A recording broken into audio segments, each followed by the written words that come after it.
ભાવનગર કુંભારવાડા બાનુબેનની વાડી વિસ્તારમાં પાણી અંગે મુશ્કેલી પડતા સ્થાનિકો દ્વારા મનપા ખાતે રજૂઆત કરવામાં આવી।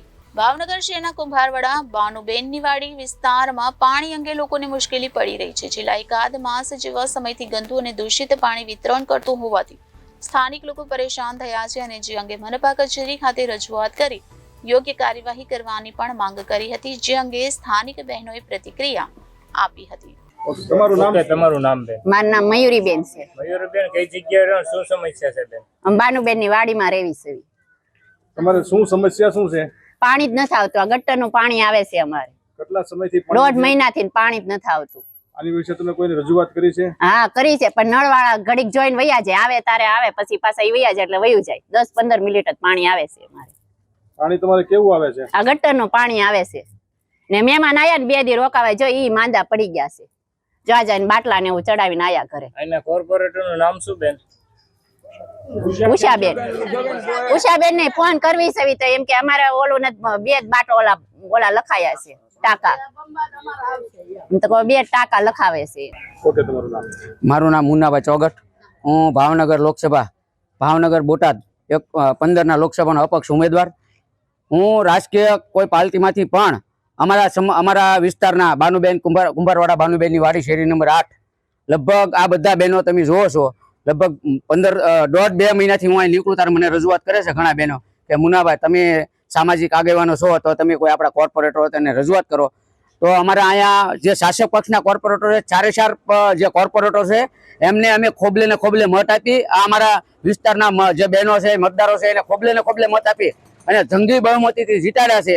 એ પછી એક પણ કોર્પોરેટર અહીં દોકાતા નથી। એમને આ બહેનો ફોન કરે તો કોઈ હરખો જવાબ નથી આપતા। અમે લગ્નમાં સીવી, અમે બહાર સીવી, અમે ચૂંટણી કામગીરીમાં સીવી, તો અમારું અહીંના બહેનોનું અને અહીંના લોકોનું એવું કહેવું છે કે ભાઈ તમારે જ્યારે મત જોતા હોય ત્યારે તમે અડધી રાતે અમને જગાડો છો અને અમે તમને ખોબલે ને ખોબલે મત આપેલા છે અને અમે તમને જીતાડ્યા છે।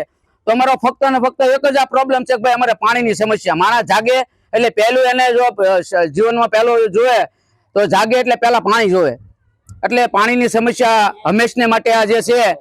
હજી તમે જો આ બાજુના શેરીમાંથી પણ બહેનો આવી રહ્યા છે।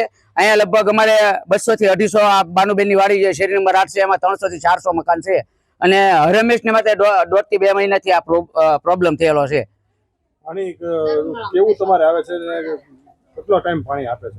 આ લોકો સવારે એમ કે છે, પૂછવું હોય જે ખોલવા વાળા છે, આ પાણીનું લાઈન ખોલવા વાળા, એને આપણે કહેવી તો ભાઈ રાતે 3 વાગે તમને પાણી આવશે। તો 3 વાગ્યાની આ બૈરાઓ બિચારા જે અહીંયા તો હું તમને કહું મધ્યમ હાવ ગરીબ લોકો રહેશે, રોજ કામે જાય અને રોજ લાવીને ખાવા વાળા છે। આ બધી બહેનો છે એ બધા મજૂર વર્ગના લોકો છે। હવે એક દિવસ કામ પાડે 500 રૂપિયાનું કામ પડે, એટલે પહેલા તો અમારે એવું કહેવાનું છે કે એ લોકો હાસો ટાઈમ નથી આપતા અને પાણી આપે તો આ તમે જુઓ, આ ડોલમાં હું તમને બતાવું, આ તમે જુઓ, આ કેમેરો કરો, આ આવું પાણી આવે છે, આ જોઈ લો તમે। આ ખરેખર સાચી વાસ્તવિકતા છે, આ કોઈ એવી બનાવટી વાસ્તવિકતા નથી।